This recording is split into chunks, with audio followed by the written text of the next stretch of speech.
মহাকারণিক তথাগত সম্যক সম্বুদ্ধ বিরাগময় ভূতের ধর্ম আর বিশুদ্ধ সর্বগুণে গুণান্বিত অনুত্তর পুণ্যক্ষেত্র বুদ্ধের শ্রাবক সঙ্গ এই ত্রিবিধ শ্রেষ্ঠ রত্নকে সর্বপ্রথমে স্মরণ করছি।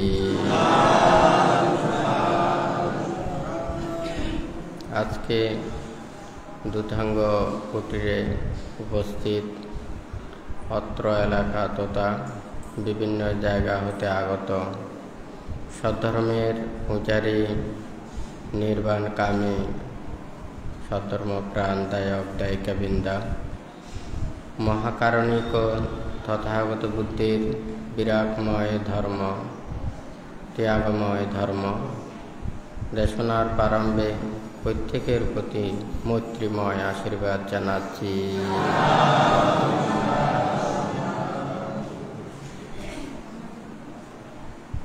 বুদ্ধ আমাদেরকে সুখ শান্তি এবং মঙ্গলের জন্য নির্বাণ এবং মুক্তি লাভের জন্য নানাভাবে আমাদেরকে উপদেশ দিয়েছেন। বান্তে এখানে কয়েকটা লেখা লিখেছেন, যে যাহার মূল্য বুঝে না তাকে সেই জিনিস দিলে তাহার যত্ন করে না, তেমনি নির্বাণ ও মুক্তি কি এর প্রয়োজন ও গুরুত্ব সম্পর্কে আমাদের প্রত্যেকেরও জানা উচিত। জীবন চলার পথে ধর্মময় কর্মের মাধ্যমে সুখ শান্তি লাভ করা খুবই কঠিন। এই কথাগুলো বান্তে লিখেছেন। এখন এই প্রসঙ্গ নিয়েই এখানে আজকে বান্তে এখানে বলছেন। বুদ্ধ ধর্মপদের গাথায়ও বলেছেন, অচিরং বাথায়াং কায়ো পাঠাবিং আতিশেষাতি শুদ্ধ অপেথবিয়ানো নিরাতাঙ্গা কালিঙ্গারা। অর্থাৎ অচিরেই এই দেহ বিজ্ঞানহীন হয়ে তুচ্ছ পরিত্যক্ত কাষ্ঠখণ্ডের ন্যায় ধরাশায়ী হইবে। এই কথাটার অর্থটা হচ্ছে, আমরা যদি মানুষের মধ্যে একটু করে দেখি, অনেক মানুষ হাসে, আনন্দ করে, নানান কিছু চিন্তা করে, আসলে সুখ কোথায়, শান্তি কোথায়? মানুষ পাপ, অন্যায়, অজ্ঞানতা, অবিদ্যার মধ্যে থেকে কত প্রকারের মানুষকে দুঃখ দেওয়া, নিজের পাপকর্ম সৃষ্টি করা, এত কিছুর মধ্যে থেকেও বিবেকের মধ্যে একটু করে উৎপন্ন হয় না, আমরা আসলে কি করছি? আমরা মানুষের মতো কাজ করছি? আমরা কি প্রকৃত সুখ লাভ করছি? কেন এত প্রচেষ্টা? কেন আমাদের এত মনের মধ্যে দুঃখ, এত যন্ত্রণা, এত সারাদিন খাটুনি করা? দেখুন, এই দেহটার জায়গা বেশি বড় নয়, কিন্তু এই সারাদিনা দেহর কি সুখ করার জন্য, সুখ লাভের জন্য, শান্তি লাভের জন্য পৃথিবীর এমন জায়গাতে আমরা ওখানে চলাচল করছি, শুধু সবকিছু সুখের জন্য, লাভের জন্য হয় নাকি না? এই সুখের জন্য এই পৃথিবীর আনাচে কানাচে কত কিছু, খানেরও বিরাম নেই, চোখেরও বিরাম নেই, দেহেরও বিরাম নেই, শুধু অবিরত সব কিছু ওখানে সুখের জন্য। কিন্তু আমাদের এই দেহ মনের ভিতরে যেই সুখটা রয়েছে, সেই সুখকে আমরা যথাযথভাবে মূল্যায়ন করি না। কিন্তু আমরা বাহ্যিক যাহা কিছু রয়েছে সেগুলোর দিকে আমরা মুগ্ধ হই। এগুলো দিন দিন এটা পরিবর্তন হচ্ছে, এটা পরিবর্তিত হয়ে আমাদেরকে আবার এগুলো সেট করতে করতে সারাদিন চলে যায়। অর্থাৎ পৃথিবীকে সুন্দর করার জন্য, সমৃদ্ধ করার জন্য, রূপ রং বৈচিত্র্য করার জন্য সারা পৃথিবীতে, ওখানে শুধু দেশে, রাষ্ট্রে, বিশ্বে কত প্রচেষ্টা হয় না কেন? এদিকে বন্যা, তারপর ঘূর্ণিঝড়, তারপর হচ্ছে ভূমিকম্প, প্রাকৃতিক দুর্যোগ, নানান কিছু এসে আবার উলট পালট করে যায়, হয় না কেন? কিন্তু আবার আমরা এগুলো আবার শুরু করি। এই সারা দিন রাত এগুলোর জন্য আমাদের এগুলো সময় অতিবাহিত হয়ে যায়। কেহ আছে এগুলো রক্ষার জন্য, কেহ আছে এগুলো ধ্বংস করার জন্য। আমরা মানুষকে কষ্ট দেওয়ার জন্য বেছে নিই তার সবচাইতে প্রিয় জিনিস। সবচাইতে প্রিয় জিনিস ওখানে হচ্ছে যে জীবন। কিন্তু আমরা এই জীবনের প্রতি এত মূল্যায়ন করি না, আমরা মূল্যায়ন করি বাহ্যিক জিনিসের প্রতি। যখন আমাদের মন বাহ্যিক জিনিসের প্রতি আসক্ত হয়, তখন ওই জিনিস ব্যথা অনুভব না করলেও কিন্তু আমাদের মনে ব্যথা উৎপন্ন হয় না কেন? যদি মনে করেন আপনার অনেকটা জিনিস আছে, সেই জিনিস নষ্ট করলে কিন্তু আপনি ব্যথা পান, হয় না কেন? তাহলে ওই জিনিসটা তো সবসময় পরিবর্তনশীল, এটা নষ্ট হবেই। কিন্তু আমরা আমাদের নিজের জীবনকে চিন্তা না করে আমরা নিজেদেরকে বাহির জগতের মধ্যে ওখানে বিচরণ করার জন্যই ওখানে সৃষ্টি করে রাখি, যার কারণে আমাদেরকে এই দুঃখ পেতে হয়। এখন যদি এটা বলি, যেমন আমরা সবাই চিন্তা করতে পারি, কেহ নানান ধরনের কথা বলে, সত্য মিথ্যা, পাপ পুণ্য, অন্যায় অপরাধ, মন্তব্য সমালোচনা, অনেক প্রকারের কথা বলে, হয় না কেন? আমরা কান দিয়ে শুনি, ভালোও শুনি খারাপও শুনি, হয় না কেন? তাহলে এগুলো শোনার সাথে সাথে আমরা মন্তব্য করি, ভালো হলে ভালো, খারাপ হলে খারাপ। কিন্তু আমাদের মন যখন খারাপ হয়, ভালোকেও আমরা খারাপভাবে নিতে পারি, সেটা অটোমেটিক সেটা খারাপের দিকে যায়। রঙিন গ্লাস পড়লে যেমন সব কিছু রঙিন মনে হয়, কিন্তু বাস্তবিক সেই রঙের নয় দৃশ্যমানগুলো, কিন্তু আমাদের সেই রঙিন মনে হয়। ঠিক তদ্রূপ আমাদের মনের যে আবসা যেটা পড়ে, সেটার কারণে আমরা অনেক সময় ভালো কিছুকেও খারাপ মনে করি, আবার খারাপ কিছুকেও ভালো মনে করি। তো এইভাবে সব কিছুর মধ্যে দেখা যায়। অথচ আমরা যে এই পাপ অন্যায় অপরাধ করে নিজের জীবনকে ধ্বংস করে ফেলে, এটা বুঝার আর ক্ষমতা থাকে না। যেমন নেশাগ্রস্ত হলে তাহার মধ্যে হিতহিত জ্ঞানটা যেমন লোপ পায়, ঠিক তদ্রূপ এই মিথ্যে দৃষ্টি মানুষের অন্তরের ভিতরে থাকলে প্রকৃত সত্যটা দেখা যায় না। সেই মিথ্যে দৃষ্টি মনের ভিতর থেকে বাহির করতে হবে।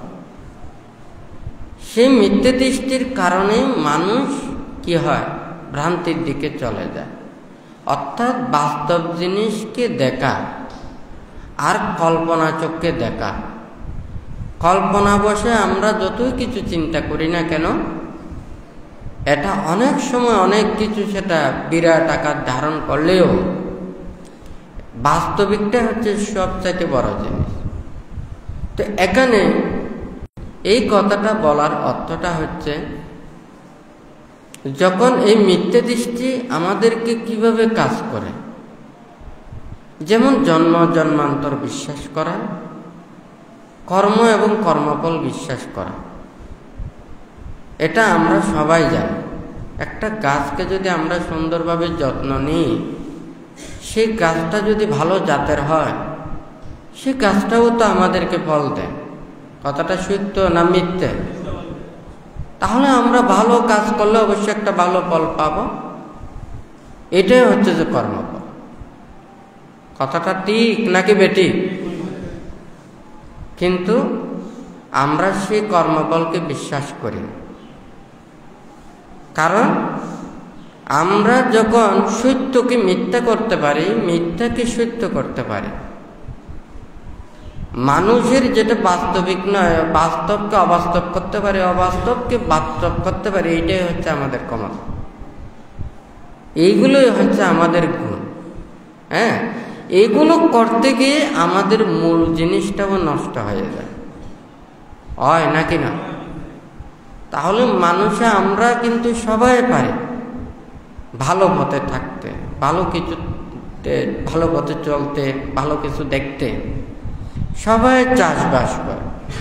আমরা প্রতিক্ষণ দেখি না গাছের ফল ধরে, গাছের যত্ন নিলে আমাদেরকে ফল দেয়। কিন্তু আমরা মানুষদের যত্ন নিয়ে কিন্তু আমরা মানুষের ফল পাই। হ্যাঁ, গাছ বেঈমান করে না, কিন্তু মানুষ বেঈমান করে, হয় নাকি না? মানুষ যখন স্বার্থ, যখন ওখানে একটু হেরফের হয়, তখনই দেখা যায় তার ভিতরে কি আছে, ভালো আছে নাকি খারাপ আছে। একটা মাটির নিচে অনেক শিকড় আছে, মূল আছে, ওখানে বীজ আছে, উপরে যখন পানি পড়ে সবগুলো ওখানে মানে গাছ যেমন গজায়, ঠিক তদ্রূপ মানুষের মধ্যেও যখন স্বার্থ চিন্তাটা যখন আসে, তখন দেখা যায় আজকে মিত্র সে আবার শত্রু হতে পারে, আজকে যে শত্রু সে আবার মিত্র হতে পারে। এখন কাকে শত্রু বলবেন, কাকে মিত্র বলবেন, কাকে ভালো বলবেন, কাকে খারাপ বলবেন? আজকে যে ভালো সে একদিন খারাপও হতে পারে, আজকে যে খারাপ সে একদিন ভালো হতে পারে। হ্যাঁ, হয় নাকি না? কিন্তু আমরা মানুষ, আমরা সেই স্বীকার করতে পারি না। মানুষ কেন খারাপ হয়, বান্তে সেই কথাটা বলেছে। আমরা প্রত্যেকেই ওখানে মাটি দেখি, এই মাটিগুলো ওখানে নরম, ওখানে বিলের মধ্যেই পাওয়া যায় না, জামা পাওয়া যায় না। এই ইট বাটিতে ওখানে পুড়তে পুড়তে 3 নম্বর, 2 নম্বর, 1 নম্বর জামাতে রূপান্তরিত হয়, হয় নাকি? এই মানুষের এই যখন অশ্রদ্ধা, অভক্তি, নিন্দা, তিরস্কার, অপবাদ, হ্যাঁ, এবং মানুষের সেই সংঘাত, অবমূল্যায়ন, তুচ্ছ তাচ্ছিল্য, এগুলোই কি করে, মানুষের মনকে নষ্ট করে দেয়, হয় নাকি না? তাহলে জন্ম থেকে ছোট ছোট শিশু যখন সবাই ভূমিষ্ঠ হয়েছে, দেখুন ছোট ছোট শিশুরা সবাই মিলেমিশে ওখানে খেলতেছে, দৌড়াদৌড়ি করতেছে, হয় নাকি না? তার মধ্যে সামান্য কিছু বিদ্রুপ আছে, কিন্তু আমাদের বড় মানুষের মতো নয়। হ্যাঁ, তাদের মনটা অনেকটা ভালো থাকে, এত বেশি হিংসা নেই। হ্যাঁ, কিন্তু মানুষ যখন আস্তে আস্তে বড় হয়, তাদের হিংসা, বিদ্বেষ, আক্রোশ, অহংকার, হয় নাকি না? এটা এতই বড় আকার ধারণ করে, তখন সে নিজেই নিজেকে কন্ট্রোল করতে পারে না। এগুলো কাটবে। আমরা পৃথিবীতে আছি, অনেক মানুষ মনে করে আমাদের প্রভাব প্রতিপত্তি অর্থ, বিত্ত, ক্ষমতা, এগুলো থাকলে আমরা রাতকে দিন বানাতে পারি, দিনকে রাত বানাতে পারি, সত্যকে মিথ্যা বলতে করাতে পারি, মিথ্যাকে সত্যও বানাতে পারি, হয় নাকি না?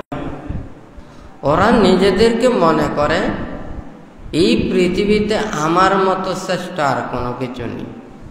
মারের সৃষ্টিও কিন্তু সেখান থেকে। মার কিন্তু অনেক পুণ্য কাজ করেছে, অনেক ধর্ম কাজ করেছে। সেই ধর্ম পুণ্য কাজ করে সে প্রার্থনা করেছে আমি মার হব, এটা প্রার্থনা করে নাই।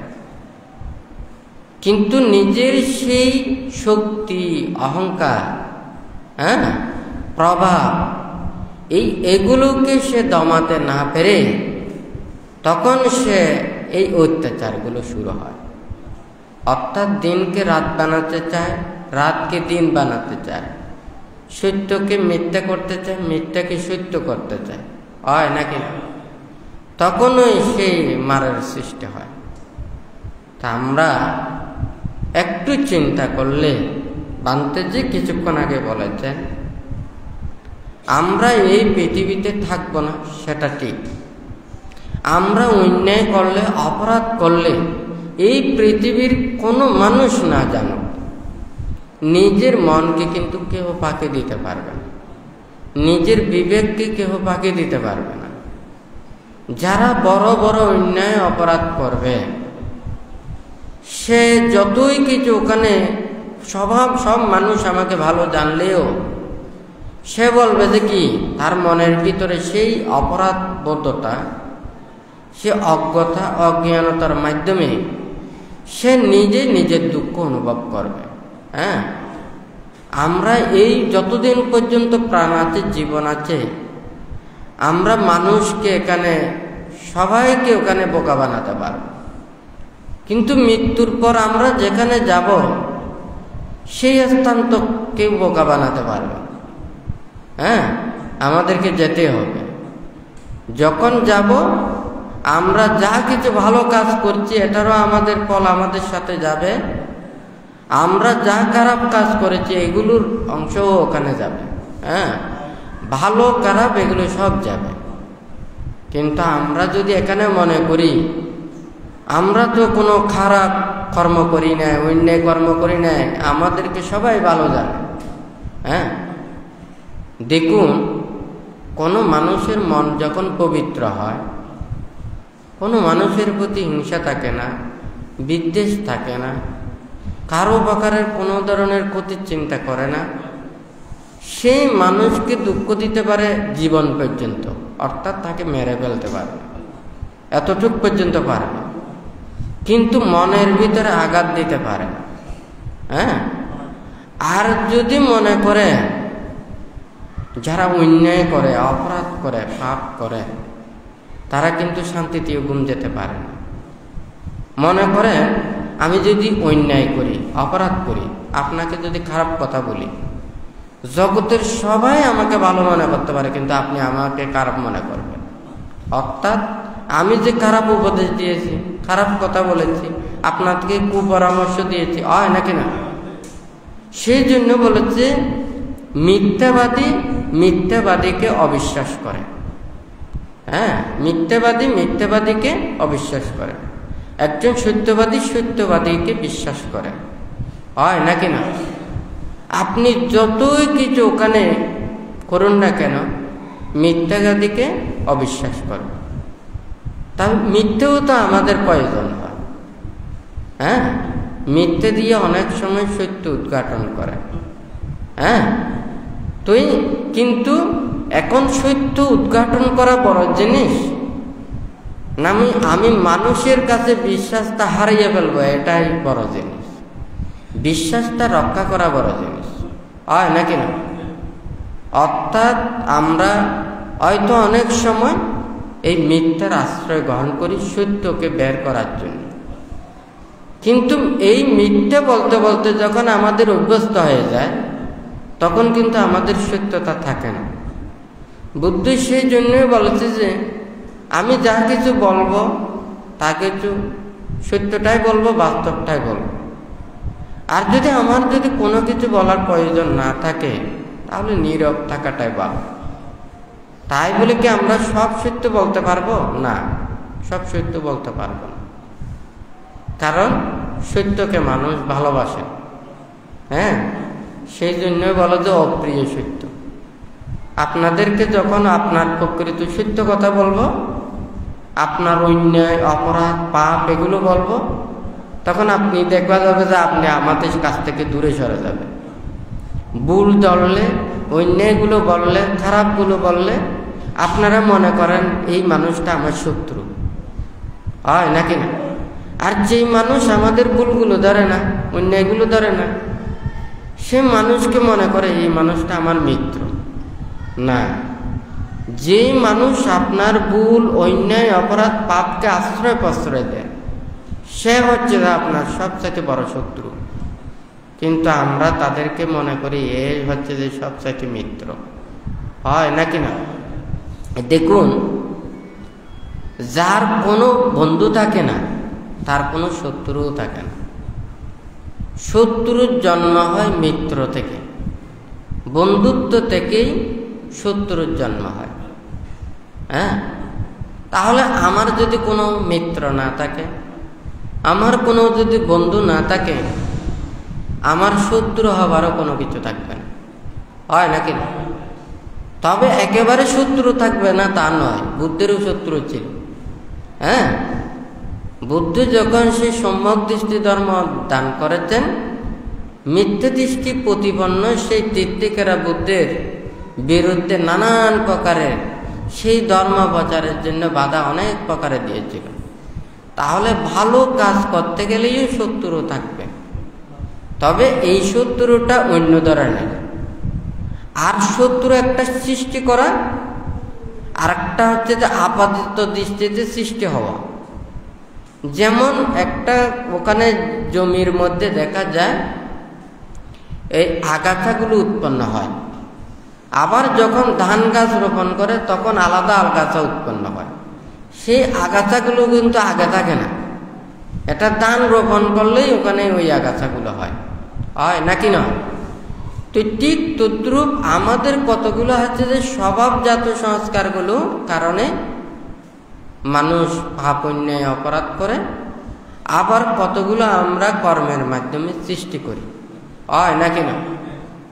তো এখন আমাদের এই বন্ধু এবং মিত্র এই দুইটা বিষয় পরিত্যাগ করতে হবে। আমরা যদি এগুলো যদি পরিত্যাগ করতে না পারি, তাহলে আমাদের শত্রু থাকবে। আজকে দেখুন, আমরা সেইগুলো চিন্তা না করে আমরা শুধু বন্ধুত্ব বাড়াতে চাই, আমরা শুধু মিত্র বাড়াতে চাই, আমরা প্রতিক্ষণ শুধু যা মনের ইচ্ছে সব কিছু বলতে চাই, কিন্তু বলাটা ঠিক নয়। বিবেক দিয়ে চিন্তা করে নিজেদেরকে ভাষণ করতে হবে। আমি গাড়ি চালাই, গাড়ি চালাতে হলে গাড়ি এমনি যদি সামনে রাখে, ভালো জায়গায় রাখলে কোনো অসুবিধা নেই, কিন্তু চালানোর সময় এটা সাবধানে চালাতে হবে। ঠিক তদ্রূপ আমরা যদি কথা বলার সময়, কাজ করার সময় আমরা যদি বিবেক দিয়ে যদি আমরা করি, তাহলে আমাদের কোনো অন্যায় হয় না, অপরাধ হয় না। কিন্তু আমরা যতই না কিছু অপরজনকে খারাপ মনে করি, কিন্তু আমরা নিজেরাই খারাপ হই। বুদ্ধ সেই জন্য বলেছেন, অপরজনকে দর্শন করার চাইতে নিজেকে দর্শন করার জন্য। হ্যাঁ, অপরের ভুল দর্শন করার চাইতে নিজের ভুল দর্শন করা ভালো। অপরজনকে পরীক্ষা করার চাইতে নিজেকে পরীক্ষা করা ভালো। তাহলে নিজেকে যখন সে দেখে, এটা পাপ উৎপন্ন হয় না। অপরজনটা দেখলে তখন হিংসা উৎপন্ন হয়। যেমন আমাকে একজন অন্যায় করলো, অপরাধ করলো, আপনাকে একজনে কষ্ট দিল, দুঃখ দিল, আঘাত দিল, আপনার ক্ষতি করলো, আপনি যখন কর্মফল চিন্তা করেন তখন কিন্তু আরেকজনের প্রতি আক্রোশ বিদ্বেষ উৎপন্ন হয় না, হয় নাকি না? কিন্তু যখন আপনি কর্মফল বিশ্বাস করেন না, তখন অটোমেটিক আপনি দোষ সব সময় চাপান অপরজনের কাছে। হ্যাঁ, আরেকজনে আমাকে অনিষ্ট করেছে, আরেকজনে ক্ষতি করেছে, আরেকজন আমার দুঃখ দিতে চাইছে, হয় নাকি না? তাহলে কর্মফল বিশ্বাস করা এবং না করা, এটাকে দিয়ে আমাদের মনের অনেক পরিবর্তন হতে পারে। তাহলে জন্ম জন্মান্তর বিশ্বাস এবং কর্মফল বিশ্বাস আমাদের মনের মধ্যে অনেক কিছু একটা পরিবর্তন ঘটায়, হয় নাকি না? আর যখন আমরা জন্ম জন্মান্তর বিশ্বাস করব না, কর্মফল বিশ্বাস করব না, আমাদের নিজের আত্মহংকারে যখন আমাদের মনটাকে যখন বড় করে ফেলি, তখন ওখানেই আমাদের ভুলটা ওখানে হয়, হয় নাকি না? তখন দেখা যায় একটা সময় যখন হয় এটা আমাদেরকে ফল দিতে থাকে।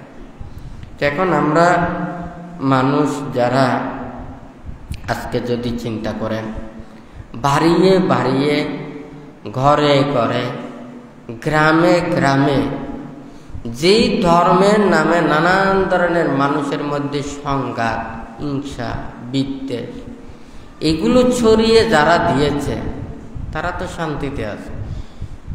ওরা তো চিন্তা করে না আমরা শুধু পেলে হয়ে গেল, আমি দান পেলাম, আমার লাভ হলো, আমার স্বার্থটা সিদ্ধি হলো, তার ঘর বাড়ি, মা বাবা, ভাই বোন, সম্পর্ক এগুলো নিয়ে আমাদের কোনো চিন্তা নেই। নিজের স্বার্থটা যে বড় করে দেখে অপরজনের মানুষের অশান্তি দিয়ে, দুঃখ দিয়ে, কষ্ট দিয়ে, আঘাত দিয়ে ওরা কোনোদিন যেই জায়গায় যাবে ওখানে শান্তি পাবে না। হ্যাঁ, অভিসিনরও কেমনি বলে না।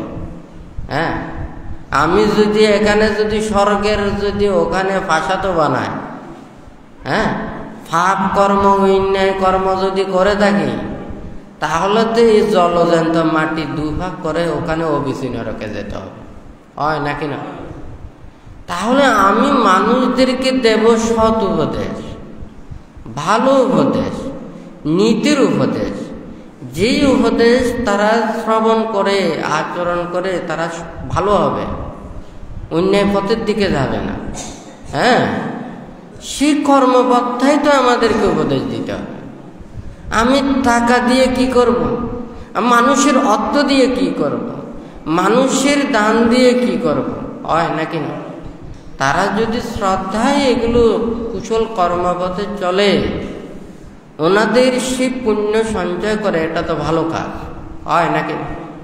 কিন্তু পুণ্য কাজ করতে গিয়ে যদি ওখানে নানান প্রকারের অন্যায় অপরাধ পাপ কর্ম করে থাকে, তাহলে তো ওটা তো পরবর্তীতে আমাদেরকে কাউকেও ওখানে মানে এটা ভালো করবে না, এটা ফল ভালো দেবে না, হয় নাকি না?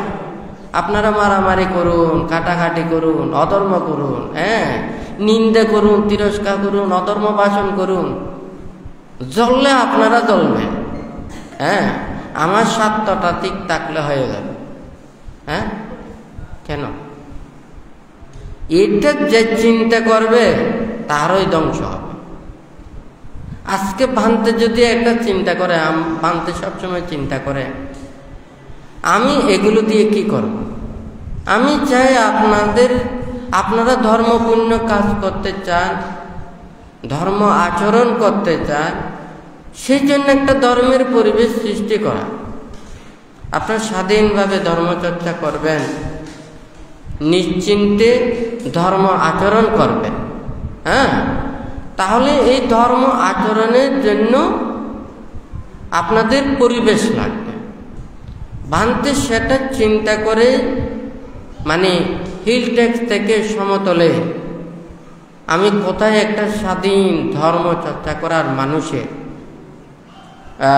যেখানে কোনো বাধা থাকবে না, বিঘ্ন থাকবে না, স্বাধীনভাবে ধর্মচর্চা করবে। এখানে কোনো হিংসি নয়, এখানে কোনো দলাদলি নয়, এখানে কোনো বিভেদ নয়, প্রভেদ নয়। আমরা তো সবাই মানুষ, তবে মানুষ হিসেবে এখানে অনেক প্রকারের ধর্ম আছে। হ্যাঁ, বিভিন্ন ধর্ম আছে, বৌদ্ধ ধর্ম আছে, ইসলাম ধর্ম আছে, খ্রিস্টান ধর্ম আছে, সনাতন ধর্ম আছে, হয় নাকি? ধর্মে তো খারাপ কথা বলে না। আমরা ওখানে যখন খিদে লাগে আমরা সবাই আহার গ্রহণ করি, যার যার সামর্থ্য অনুযায়ী আমরা ওইভাবে আহার গ্রহণ করি, হয় নাকি না?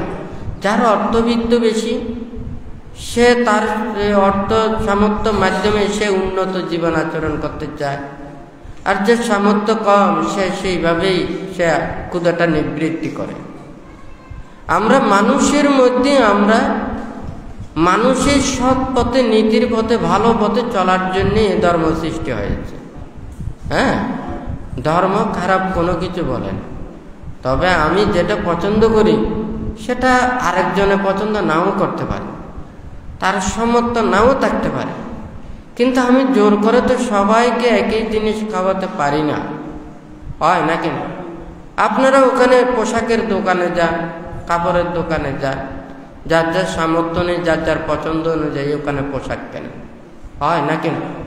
তাহলে মানুষের মধ্যে যার যার একটা মানুষের চিন্তা, চেতনা, আগ্রহ, জন্মান্তরের সংস্কার, এই অনুযায়ী এক একজনে এক এক কর্মপট্টা বেছে নেয়, হয় নাকি না?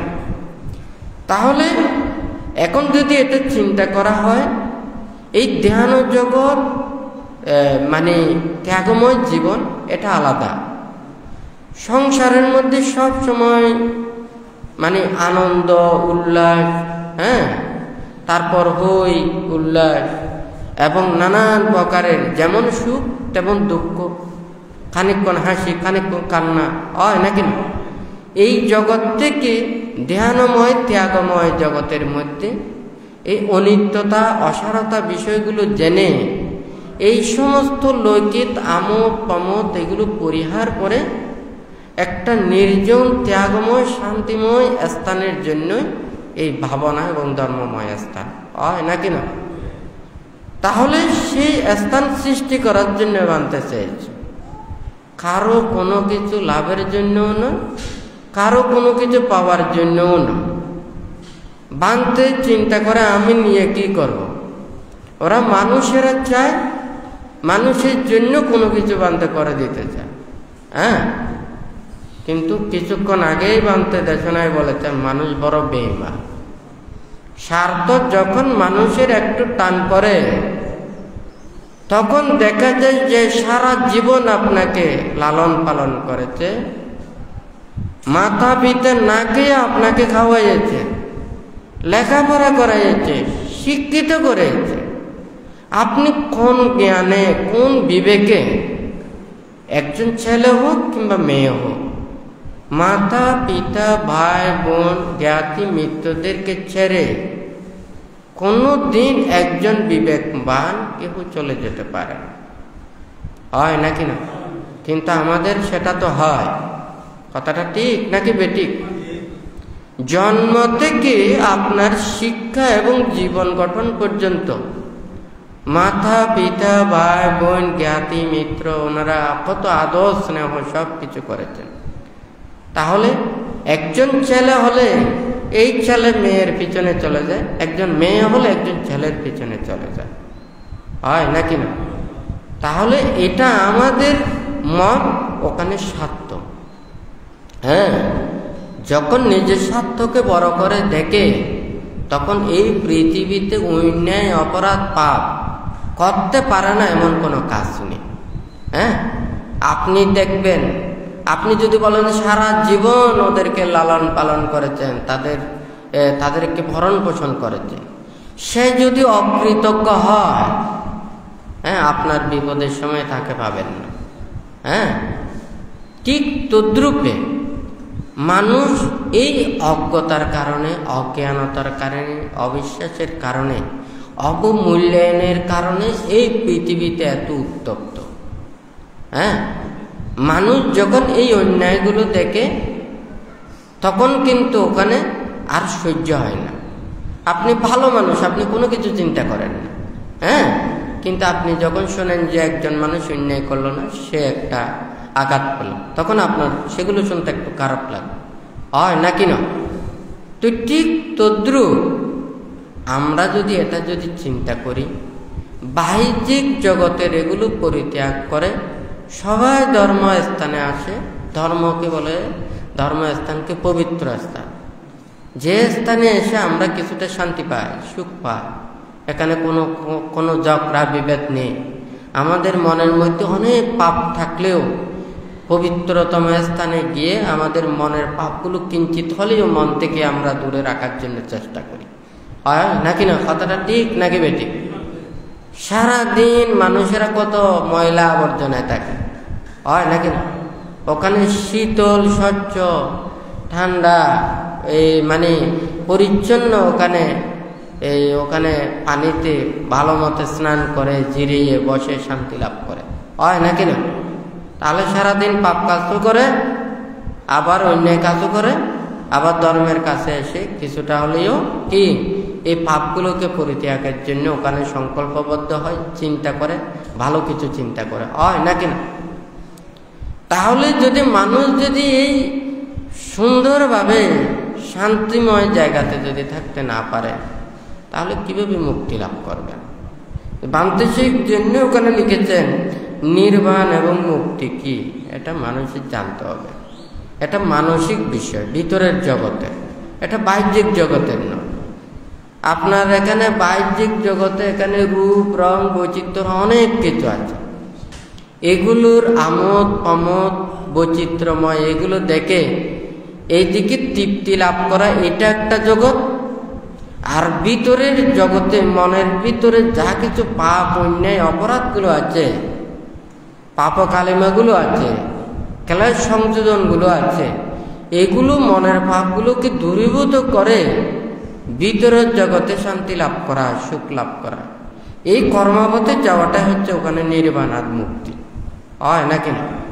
কিন্তু এই ভিতরের জগতে যাওয়া তো খুব কঠিন ব্যাপার, বাইরের জগতে বিদ্যমান হচ্ছে যে অনেক, হয় নাকি না? এখন আপনারা চিন্তা করে দেখুন, ভান্তে ভালো কাজ সে কথাও বলেছেন, খারাপ কাজ সে কথাও বলেছেন। ভালো কাজ সহজ, আর এত বোঝার জন্য এত কিছু জ্ঞানই লাগে না। হ্যাঁ, যেই কথা বললে, যেই কর্ম করলে আরেকজনের অনিষ্ট হবে, আরেকজনের ক্ষতি হবে, আরেকজনের দুঃখের কারণ হবে, আমরা কষ্ট পাবো, দুঃখ পাবো, নিজেরও ক্ষতির কারণ হবে, এইটাই হচ্ছে যে খারাপ কাজ, হয় নাকি না? আর যেই কথা বলা, বাক্য ভাষণ করা এবং কর্ম করলে আমরাও সুখ পাবো, আমাদেরও মঙ্গল হবে, অপরজনেরও মঙ্গল হবে, আরেকজনও ভালো পথে আসবে, আরেকজনও ভালো কাজ করবে, এইটাই হচ্ছে যে ভালো কাজ, হয় নাকি না? এটা ভালো আর খারাপ কাজ বলতে তো এখানে বোঝার আর এখানে কোনো বাকি নেই, হয় নাকি না? কিন্তু আমরা যখন লেখাপড়া বিদ্যা শিক্ষায় যখন উচ্চশিক্ষিত হই, কিন্তু আমাদের ওই ভালো খারাপ জ্ঞানটা আমাদের থাকে না। আমরা মুখ দিয়ে যখন সুন্দর সুন্দর কথা বলি, দার্শনিকের কথা বলি, যখন জ্ঞানী গুণীর কথা বলি, এই মুখস্থ করা কথাগুলো দিয়ে আমরা জ্ঞানী হয়ে যাই, আমরা শিক্ষিত হয়ে যাই, আমরা ভালো মানুষ হয়ে যাই, হয় নাকি না? তাহলে মুখের দ্বারা আমরা এগুলো লাভ করি, কিন্তু মনের দ্বারা তো এটা হয় না। হ্যাঁ, অনেক খারাপ মানুষও এত সুন্দর করে কথা বলতে পারে, এত শ্রুতি মধুরভাবে বলতে পারে, মানুষের মনকে জয় করতে পারে। হ্যাঁ, আমাদের মুখটা যখন চলে যাবে, ভিতরের জগতে কোনো কিছু বুঝবে না, হয় নাকি না? মুখ দিয়ে বলাটা তো খুব সহজ, কিন্তু ভিতরের জগতে পৌঁছাটা কঠিন। সেই জন্য সারাদিন ওখানে জ্ঞানী গুণীর কথা বললেও সে যদি আচরণ না করে, অনুশীলন না করে, প্রতিপালন না করে, বুদ্ধ বলেছে যে এগুলো হচ্ছে রাখা, অর্থাৎ গরু যারা চড়ায়, কিন্তু সে দুগ্ধের মালিক হতে পারে। যারা আচরণ করে, অনুশীলন করে, প্রতিপালন করে, তাহারা হচ্ছে যে দুগ্ধের মালিক। তাহলে এই প্রকৃত আমাদেরকে আচরণের দিক দিয়ে যেতে হবে, নীতির দিক দিয়ে যেতে হবে। আপনারা যদি মনে করেন একজন খারাপ মানুষ, অন্যায়কারী মানুষ, অপরাধকারী মানুষ, সে যদি পণ্ডিত হয়, সে যদি শিক্ষিত হয়, আপনারা কথায় কোনোদিন পারবেন। আপনাদের নীরবতাই হচ্ছে যে শ্রেষ্ঠ। হ্যাঁ, আপনাদের কথা বলাটা হচ্ছে যে ওখানে দুর্বুদ্ধি, হ্যাঁ, দুর্বুদ্ধির কাজ। তাহলে যে মানুষ মনে করেন চোখে দেখেও না দেখার মতো ভান করে, সে মানুষকে কোনোদিন দেখাতে পারবেন, হয় নাকি না? তাহলে সে মানুষ সব সময় বলবে যে আমি দেখি নাই, শুনি নাই, করি নাই, জানি নাই, পারি নাই, এই কথাগুলো হয় নাকি না? তো এই যেটা বাস্তব সেটাকে বলা যায় না। যেমন বুদ্ধির জীবদ্দশায় বান্ধে কথাগুলো বলেন, বুদ্ধির জীবনী ওখানে পাতায় পাতায় লেখা আছে, হয় নাকি না? বুদ্ধ যখন ধর্মদান করেছেন, বুদ্ধকে ওখানে হত্যা করার জন্য অনেক প্রকারের চক্রান্ত করেছে না? বুদ্ধকে ঘাত প্রতিঘাত দেওয়ার জন্য ওনারা অনেক কিছু কাজ করেছে না? করেছে নাকি করে না? দেখুন তো, বুদ্ধ কোনো রাজার কাছে বিচার দিয়েছেন? বুদ্ধির শিষ্যরা কোনো কিছু ওখানে রাজার কাছে বিচার দিয়েছেন? কোনো কিছু বিচার চেয়েছেন? বুদ্ধ কি বলেছেন? এগুলো সব কর্মফল। হ্যাঁ, এগুলো আমাদের কর্মের বিভাগে আমরা ফল ভোগ করছি, হয় নাকি না? তাহলে সে আমার কর্ম, সেটা আমি ফল ভোগ করছি, আরেকজনে কর্ম সৃষ্টি করছে। অর্থাৎ যেই মানুষকে হত্যা করা হচ্ছে সে অতীতে আরেকজনকে হত্যা করেছিল, সেই কর্মের বিভাগের জন্য, ফল ভোগের জন্য তাহাকে আরেকজন হত্যা করলো। যে কিন্তু হত্যা করেছে সে কর্ম সৃষ্টি করেছে, সে কর্মের বিভাগে কিন্তু যে হত্যা হয়েছে সে কিন্তু কর্মের ফল ভোগ করেছে। তাহলে বুদ্ধ কামাসা কারকনাত্তি বিপাকাচ্ছা বেদাকো, হ্যাঁ, এই কর্মের কারক নেই, বিবেকের কোনো বক্তা নেই। এগুলো সব বীজ, এবং একটা বীজ আবার ফল প্রদান করে, ফল আবার বীজ প্রদান করে। ঠিক তদ্রুপ কর্ম এবং কর্মফলের কথাটা বলেছে, হয় নাকি না? এই কথাটা বলার অর্থটা হচ্ছে হিংসা উৎপন্ন না করা, নিজেকে রক্ষা করা। আরেকজনে যদি মনে করে আপনাকে গালি দেয়, আপনাকে নীরব থাকতে হবে। কেউ যদি আপনাকে আঘাত দেয় তাহলে আপনাকে সেগুলো সহ্য করতে হবে, হয় সরে যেতে হবে, হয় আপনাকে যে স্থানে অবস্থান করলে সে গালি দিতে পারবে না, সে আঘাত দিতে পারবে না, সে স্থানে আপনাকে অবস্থান করতে হবে। কিন্তু আপনি যদি, সে একটা গালি দিয়েছে তাহাকে যদি আপনি গালি দেন, সে একটা আঘাত দিয়েছে আপনাকে যদি আঘাত করে, এটা কি হয়ে যাবে? আগুনের উপরে আরো আগুন। তাহলে আমরা তো মানুষ এই মৈত্রী অহিংসার চেতনা তো আমাদের মনের মধ্যে রাখতে পারি না। আমাদের তো এত অহংকার, হ্যাঁ, তার অর্থ আছে আমার কি অর্থ নেই, তার গায়ে জোর আছে আমার কি জোর নেই, তার শক্তি আছে আমার কি জোর নেই, হয় নাকি না? এইভাবে আমরা নিজেদের আত্ম অহংকারে যখন এগুলোতে যাই, আমাদের কারো মঙ্গল হয় না। আজকে আমার শক্তিটা আছে, আমি তার প্রতি অত্যাচার করব, সেও একদিন যখন শক্তি পাবে আমার প্রতি সে আবার পুনঃ সেই ধরনের অত্যাচার করবে, হয় নাকি না? আর সেই জন্য শত্রুতার দ্বারা শত্রুতার কোনোদিন ওখানে উপশম হয় না। মিথ্যতার মাধ্যমে শত্রুতার উপশম হয় নাকি না? মৈত্রীর মাধ্যমে, ক্ষমার মাধ্যমে, ধৈর্যের মাধ্যমে এটা একমাত্র উপশম হতে পারে। তাহলে এটার জন্য প্রয়োজন, ভান্তে কিছুদিন আগেই বলেছেন, হ্যাঁ, শত্রুতার দ্বারা শত্রুতা কোনোদিন, এটা কোনোদিন শেষ করা যাবে না। সে আমাকে আঘাত দিলে আমিও তার আঘাতের চিন্তা করলাম। হ্যাঁ, মনে করেন এই একজন আপনার ওখানে ভাইকে হত্যা করলো, হয় নাকি না? আপনি সেটার জন্য বলেছেন যে কি এটার বিচারের জন্য আরেকজনকে হত্যা করতে হবে, হয় নাকি না? তাহলে একটার প্রতিদানে আরেকটা, হয় নাকি না? তাহলে লাভটা কি? হ্যাঁ, তাহলে এটা সেও তো একটা আবার ওখানে আরেকজনকে হত্যা করতে পারে, হয় নাকি না? এটা দিয়ে কোনোদিন এটার বিচার শেষ হয় না। হ্যাঁ, এটা আমাদেরকে শুধু ওখানে জিয়ে রাখে। তো মৈত্রীর মাধ্যমে, ক্ষমার মাধ্যমে, সুষ্ঠু মানুষের চিন্তাধারার মাধ্যমে এটা শেষ করতে পারে। এটা যে যেমন মনে করেন, সেটা হচ্ছে যে একদম মানে যিনি মেইন থাকবেন তার প্রতি বিশ্বাস, আস্থা এবং তার প্রতি যে একটা সক্ষমতা, এটা থাকতে হবে। যেমন মনে করেন ধর্মের কাছে আসে, হয় নাকি না? আপনি অনেক অন্যায় অপরাধ করেছেন, ধর্মের কাছে এসে আপনি ক্ষমা চেয়েছেন, আমি আর জীবনে এই পাপ কাজ করব না, অন্যায় করব না, অপরাধ করব না। যেই শপথ নিয়েছেন, যেই ওখানে যে নেয়ার পরে আপনি আর এই কাজ করবেন না, হয় নাকি না? আর যেই মানুষটাকে আপনি আঘাত দিয়েছেন, কষ্ট দিয়েছেন, তার মনের মধ্যে দুঃখ থাকতে পারে, তার কাছ থেকে ক্ষমা চাইতে হবে, হয় নাকি না? সে যদি জীবিত থাকে তার কাছে গিয়ে ক্ষমা চাইতে হবে।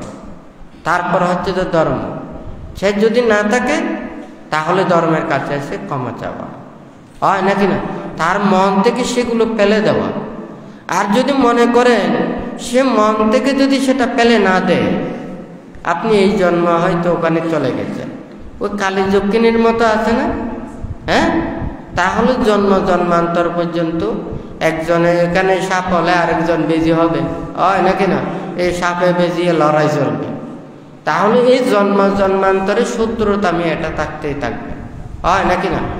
আর যদি সে যদি মৃত্যুর আগে যদি ক্ষমা করে দেয়, এটা জন্ম জন্মান্তরে তাকে এটা কোনো এই হিংসাগুলো থাকবে না।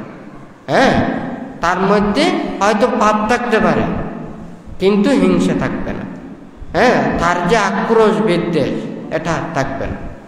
তাহলে মৈত্রী, ক্ষমা, ধৈর্য, হ্যাঁ, সুষ্ঠু মীমাংসা এবং সংকল্প, এগুলো যদি থাকে তাহলে একদিন এটা শান্তি এবং সুখ আসতে পারে। না হলে দুঃখ দ্বারা কোনোদিন, আরেকজনের অনিষ্ট দ্বারা কোনোদিন এটা শান্তি সুখের পথে আসবে না। বানতে বলেছে, আমরা তো সবাই মানুষ, গায়ে অনেক শক্তি আছে, মুখেরও অনেক জোর আছে। হ্যাঁ, আমরা মানুষ, মানুষের শক্তি প্রদর্শন করতে চাই। ছোট একটা পিপিলিকেও যদি একটা যখন ওখানে ব্যথা পায় তখন সে কামড় দেয়, হয় নাকি না? তাহলে সে পিপিলিকে চিন্তা করে না, আঘাত পেলে, ব্যথা পেলে সে আরেকজনকে আঘাত দিতে চায়, হয় নাকি না? তাহলে ঠিক তদ্রূপ আমরা মানুষ, মানুষদেরকে যত বেশি আমরা দুঃখ দেব, কষ্ট দেব, আঘাত দেব, হ্যাঁ, অনিষ্ট চিন্তা করব, সেই আঘাত আমাদেরকে দেবে। কিভাবে দেবে? এটা অটোমেটিক দিয়ে দেবে। যদি কেউ বলছে না এটা তো দেখা যাচ্ছে না, যেমন মনে করুন এখানে আপনারা পরীক্ষা করতে পারবেন, কোনো অসুবিধা নেই। হ্যাঁ, যারা অন্যায়, অপরাধ, পাপ কাজ আপনি করেন, করার পরে দেখবেন যে আপনি কোনো জায়গায় শান্তি পাবেন। একটা করে 5 জন মানুষ, 10 জন মানুষ একটা পরিবারে থাকে, হয় নাকি? একজন দেখা যায় যে দুরারোগ্য ব্যাধিতে মানে ক্যান্সারে আক্রান্ত, হয় নাকি না? আরেকজনে মরণ ব্যাধিতে আক্রান্ত, আরেকজনে কিন্তু একজন সুখে জীবন অতিবাহিত করে, হয় নাকি? একই করে থাকে, একই আহার গ্রহণ করে, একই আবহাওয়া পরিবেশে থাকে, কিন্তু সবার সুখ ওখানে এক নয়। হ্যাঁ, আপনারা তো সবাই মোবাইল ব্যবহার করেন, হয় নাকি না? নেটওয়ার্ক বন্ধ করে দিলে ওখানে আর মোবাইল চলবে না, কানেকশন আর থাকবে না। এটা একটা স্যাটেলাইটে যেমন যতটুকু এরিয়াতে ওখানে কানেকশনগুলো নিয়ন্ত্রণ করে, ঠিক তদ্রূপ এই প্রাণীদের এখানে 31 প্রকার 31 লোকভূমি, এই চক্রবাহ, একটা প্রাণীর এই অতটুক পর্যন্ত গতি তার চিত্ত ওখানে চলমান হবে। অর্থাৎ আপনি এখানে পাপ কাজ করবেন, এই এখান থেকে অন্য প্রাণীগুলো ওখানে জন্ম নিতে পারে এরিয়ার ভিতরে। এটা নেটওয়ার্কের মতো, আপনি যতই কিছু থাকেন না কেন এটা অটোমেটিক ওখানে থেকে যাবে।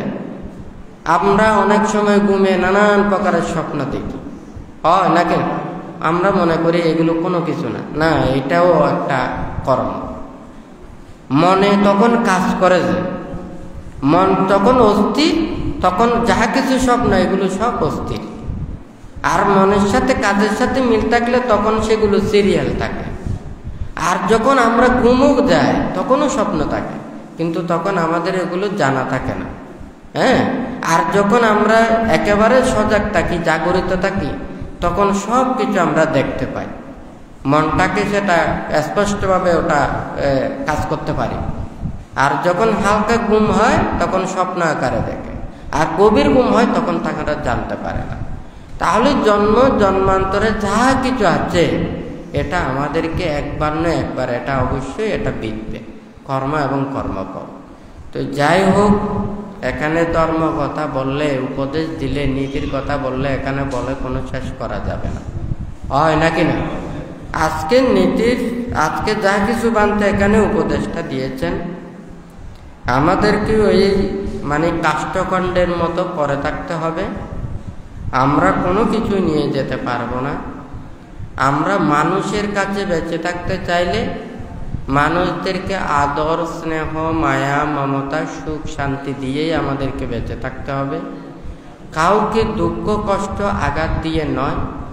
ভালো কাজ করবেন, উপকার করবেন, অকৃতজ্ঞ মানুষকে নয়, কৃতজ্ঞতাপূর্ণ মানুষকে। একজন যে কৃতজ্ঞতাপূর্ণ মানুষ, শীলবান, সৎ মানুষের মুখ দর্শন করেও শান্তি পাওয়া যায়। যে অকৃতজ্ঞ, দুশীল, পাপী এবং মিথ্যে দৃষ্টি প্রতিপন্ন, তাহাদের জন্য জীবন দিলেও শান্তি পাওয়া যায় না, হয় নাকি না?